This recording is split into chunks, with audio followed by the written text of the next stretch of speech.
Hello everyone. अज़ीज़ दोस्तों, एक और सवाल के जवाब के ताल्लुक़ से ये छोटी सी वीडियो मैं आपकी खिदमत में बना रहा हूँ। और वह सवाल ये है कि मिसाल की किताब के 11वें बाब की 13वीं आयत के मुताबिक लुतरापन क्या है। तो सवाल यह है कि जी लुतरापन क्या है। मेरी नज़र में मिसाल की किताब के इमीडिएट कॉन्टेक्स्ट में या इस आयत के इमीडिएट कॉन्टेक्स्ट के मुताबिक लुतरापन है स्लैंडरिंग। स्लैंडरिंग वो है कि आप कोई मनगढ़ंत किस्सा या झूठा किस्सा या कहानी किसी शख्स के बारे में बताते हैं इस इरादे से कि उस शख्स के वक़ार और आबरू को नुकसान पहुँचे, तो वो है लुतरापन। इब्रानी में राकील है, जिसका मतलब यही है कि आप किसी के बारे में गलत इन्फॉर्मेशन, डिसइन्फॉर्मेशन फैलाएं ताकि उसकी इज़्ज़त और आबरू को नुकसान पहुँचे। ये है बुनियादी तौर पर लुतरापन।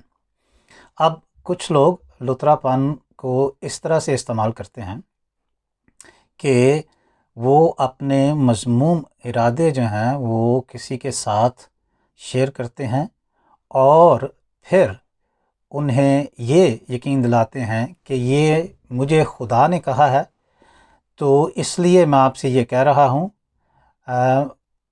हालांकि वो उस मासूम शख्स का या आप कह लें कि नातजुर्बाकार शख्स से अपने मफाद की खातिर ऐसी बात करते हैं और उन्हें डराते इस पर साथ साथ इस तरह से हैं कि अगर आप ये बात किसी और शख्स को बताएंगे तो ये लुतरापन होगा, ये स्लैंडरिंग होगी और इसकी वजह से फिर खुदा आपसे नाराज़ होगा और आपकी बरकतें रोक लेगा या आपको किसी न किसी मुसीबत में डालेगा, क्योंकि ये खुदा की तरफ से है। लिहाजा इन ऐसी चीज़ों को राज में रखना ज़रूरी है।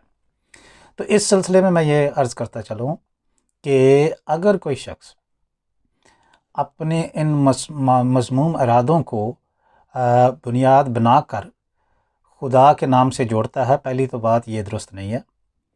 दूसरी बात ये कि ये लुतरेपन में शामिल नहीं होगा, बल्कि अगर वो शख्स जिससे कोई फ़ायदा उठाना चाहता है और उसे अपने मज़मूम इरादों के लिए इस्तेमाल करना चाहता है तो इसको बेनकाब करना ज़रूरी है ताकि उस शख्स से दूसरे लोग बच सकें और गलत तालीम से भी इज्तनाब करें और उनको आगाही हो कि लोग किस तरह से खुदा के कलाम को गलत इस्तेमाल करते हैं। लिहाजा ये लुतरापन नहीं होगा और इससे हमें घबराना और डरना नहीं चाहिए, बल्कि बड़े वाज़ेह तौर पर ऐसे शख्सों को या ऐसे अशख़ास को बेनकाब करना चाहिए ताकि दूसरे लोग या मुआशरे में या कलीसिया में लोग उनके हथकंडों से बच सकें। लुतरापन ये नहीं है कि आप सच्चाई को बयान करते हैं, क्योंकि अगर कोई शख्स ये दावा करता है कि उसे खुदा की तरफ से कलाम मिला है तो वो तो सच्चाई पर मबनी होगा, वो तो सच होगा और सच को सरेआम कहना या उसको लोगों तक पहुंचाना उसमें क्या बुराई है। बल्कि मैं ये समझता हूँ कि सच को तो बयान करने में किसी तरह की हिचकिचाहट महसूस नहीं करनी चाहिए, बल्कि वाज़ेह तौर पर उसको बयान करना चाहिए।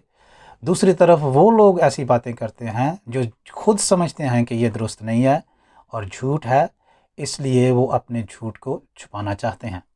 तो अज़ीज़ दोस्तों, बहनों, भाइयों और बच्चों, अगर कोई शख्स खुदा के नाम पर अपने मज़मूम इरादों की तकमील चाहता है और आपसे ये कहता है कि इसको आगे ना बताएं क्योंकि ये लुतरापन होगा, ये स्लैंडरिंग होगी, तो ये दुरुस्त नहीं है।